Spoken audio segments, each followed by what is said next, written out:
Dans le cadre de l'opération Chara, à la suite de renseignements faisant état d'un incident à Bazaga, une patrouille des forces de défense et de sécurité a été rapidement déployée sur la RN1 près du village de Dabagui. À leur arrivée sur place, ils ont constaté l'interruption de la circulation sur la RN1, l'assassinat tragique d'un civil et l'incendie d'une moto appartenant à un agent des eaux et forêts en service dans la région. Selon les témoignages recueillis, l'attaque aurait été menée par des individus armés circulant sur 4 motos. Ces derniers auraient intercepté 2 personnes également en moto, un civil et un membre des FDS.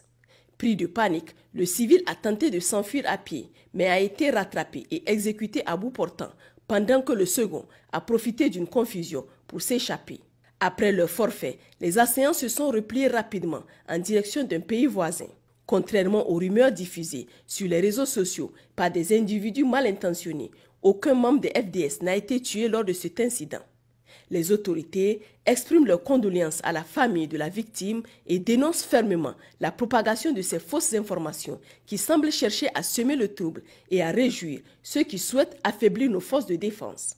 Le dimanche 5 janvier 2025, sur la base de renseignements, une patrouille mixte des forces de sécurité opérant dans le secteur de Bagaroua a procédé à l'arrestation d'un important trafiquant de carburant connu pour ses activités illégales. Ce dernier est également suspecté de fournir du ravitaillement aux groupes armés criminels actifs dans la région.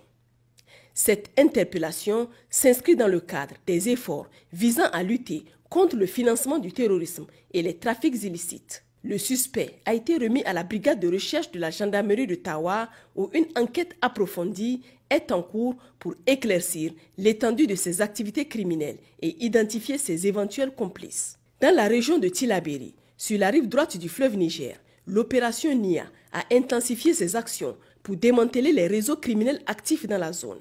Lors des fouilles de routine aux entrées des villes de Torodi et Tera, les forces de défense et de sécurité ont intercepté 2 véhicules transportant une cargaison suspecte composée de nombreux équipements pour moto, de produits pharmaceutiques et de vivres. L'enquête préliminaire indique que cette cargaison était destinée au ravitaillement de groupes criminels opérant dans la région où la circulation des motos est strictement interdite. Par ailleurs, à Ouro-Djaladio, la population a joué un rôle clé en détectant un engin explosif improvisé, en balisant la zone et en alertant les FDS. Grâce à cette collaboration, l'équipe du génie militaire est intervenue rapidement pour détruire l'engin et éviter toute tragédie. En revanche, dans le périmètre de Mosipaga, un autre engin explosif improvisé a été déclenché à distance au passage d'une patrouille des FDS. Cette explosion n'a causé que des dégâts mineurs, endommageant légèrement le pare-brise d'un véhicule sans faire de victimes. Le mardi 7 janvier 2025, aux environs de 17 h, un autre incident s'est produit lorsqu'une mine artisanale a explosé au passage d'un convoi militaire en provenance de Semira. Le bilan est le suivant: un militaire décédé, un véhicule détruit. Face aux échecs répétés de leur tentative d'affrontement direct, les groupes criminels se rabattent sur l'utilisation d'engins explosifs improvisés, témoignant de leur incapacité à mener des attaques frontales en raison du renforcement des capacités combatives des FDS. Ces méthodes lâches montrent leur faiblesse face au progrès des forces engagées pour sécuriser la région. Les autorités présentent leurs condoléances à la famille de la victime et réaffirment leur détermination à poursuivre les efforts pour démanteler ces réseaux. La coopération entre les populations locales et les FDS reste un levier essentiel pour vaincre durablement ces menaces et assurer la sécurité des civils. Dans la région de Dosso, dans le cadre de l'opération Damissa, une mission de reconnaissance a été menée le 5 janvier 2025 près du village de Kizamo. Au cours de cette mission, un trafiquant a été surpris à bord de son véhicule. Malgré les sommations des FDS, l'individu a abandonné son véhicule et s'est enfui dans la forêt environnante. Les éléments récupérés comprennent un véhicule contenant 40 bidons de carburant de 25 litres chacun, soit un total de 1000 litres. La cargaison et le véhicule ont été remis aux agents des douanes pour les procédures appropriées. Dans le cadre de l'opération Kombolati, une série de reconnaissances offensives a été menée en début de semaine dans les zones de Tondibéri, Tela, Tanda, Ouna, Garumbisala et Sakonji Birni Tunuga pour neutraliser les groupes armés terroristes. Les résultats de l'opération sont les suivants. 3 terroristes neutralisés. Destruction de plusieurs grottes servant de refuge ou de base. Destruction de plusieurs plots logistiques utilisés pour le soutien opérationnel des groupes armés.